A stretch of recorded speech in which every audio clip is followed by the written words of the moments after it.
All right, the first is, if you could film anywhere, where would it be and why? You know what? I think it would be Los Angeles because I never get to be home and I'm constantly traveling, and it's nice to just be around my family. And it's kind of a rarity now. We don't get to film here as much anymore. That or like Morocco or something. I think of Indiana Jones, and I've always wanted to do something like that. All right, most memorable or emotional scene to shoot. Most memorable scene is probably, there's so many memorable scenes. There's the scene with Al-Anon and myself where we were riding horses down the beach, and we decided to race, and so we galloped these horses as fast as we had ever gone, and Manu had spurs on his shoes, and so his horse took off, and my horse didn't want to be behind, and so the horses started racing down the beach, and it was one of the most fun times I've had. It was extremely dangerous, I'm sure, but we had a blast. The most emotional scene to shoot was, it was basically the first scene that I did in the show. It's the scene where my mother passes away. That was a hard scene to shoot. Hardest stunt to film. We had this stunt where I got dragged behind a horse, and that was probably the hardest one because they set up this rig that was supposed to keep me safe, and they attached it to my wrist, and if I pulled, then it would detach me from the horse. But the problem was that when you pick up a lot of speed and you're being dragged behind a horse, it's not as smooth. You hit the ground and you bounce about a foot. And so all that jarring would pop the metal thing loose that attached me to the horse, and it whacked me in the face a couple times, and it bloodied my nose, actually. So that was painful. And then they decided to just tie me to the horse, no safety device, and just drag me. And I got smashed up a bit doing that. But even so, it was fun. Let's see, what's next? All right, thing you miss most about being on set. I think the thing I miss most is just you spend half a year with this group of people that become like a family, and then you leave and you don't talk to them you may Skype with them or talk to them on the phone, but you're not seeing them 16 hours a day and going through the trenches with them. So I miss that camaraderie and being around people and trying to come together and create something together. It's a beautiful thing, and that's, I think, the thing I miss most. Thing you're most looking forward to about season 2. I was just told they started the writer's room yesterday for season 2, so I don't know anything story-wise, but I think that in itself is kind of the thing I'm most excited about. Seeing where these characters are going to go.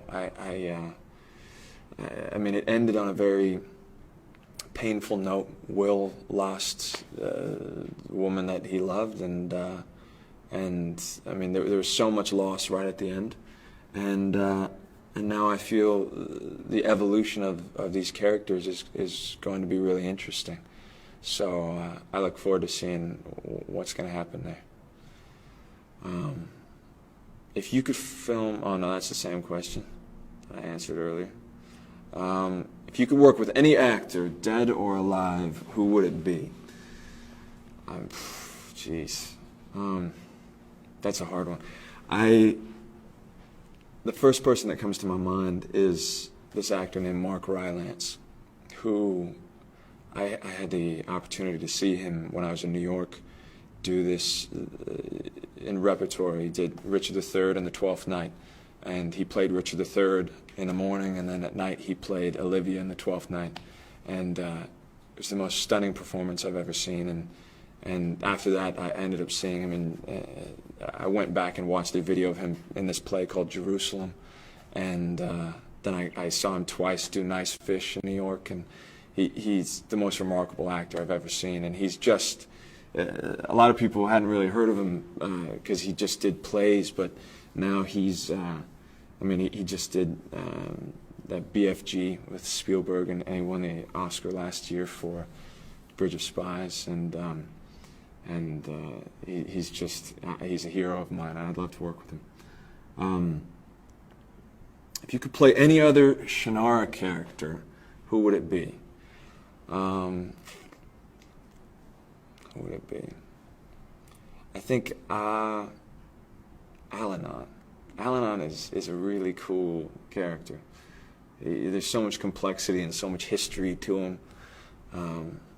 And he gets to do some really cool things. I mean, he's such a hero.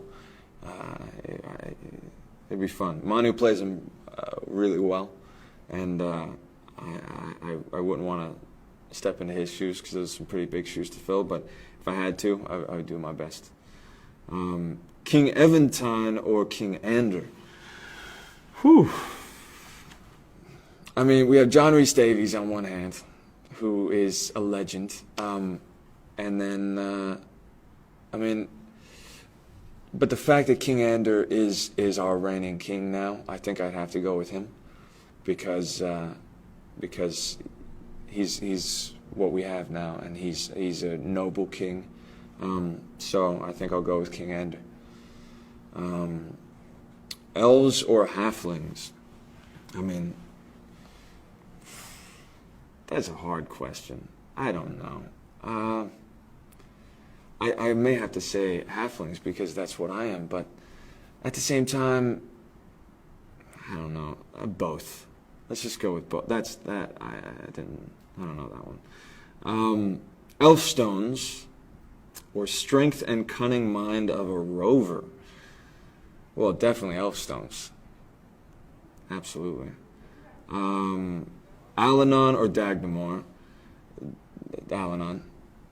Although Dagmar was incredible. Okay, what's next? Who do we have here? Since Shannara relies heavily on special effects, what was it like to see it finally come together on screen? It was so exciting. It was nerve-wracking before I had seen anything, because you never know if it's going to look good. And I remember this one scene.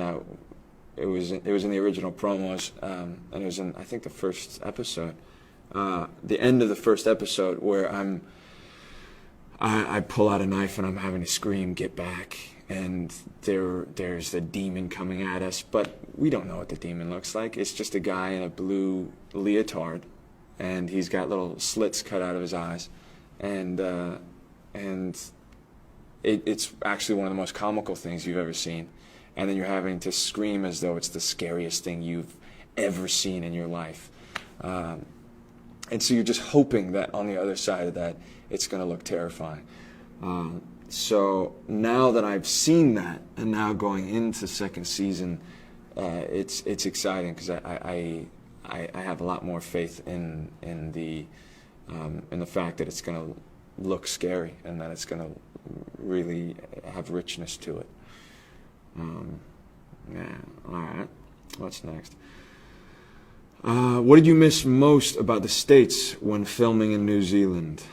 I mean, I think the thing I missed most was my family and my friends. You spend half a year on the other side of the world, and you miss those things that bring you the most comfort. So, yeah, it was definitely the people in my life that I didn't get to see.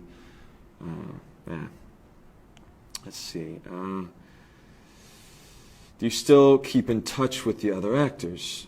Yeah, Aaron Jacobenko, who plays Ander, I've spent quite a bit of time with him since we stopped filming.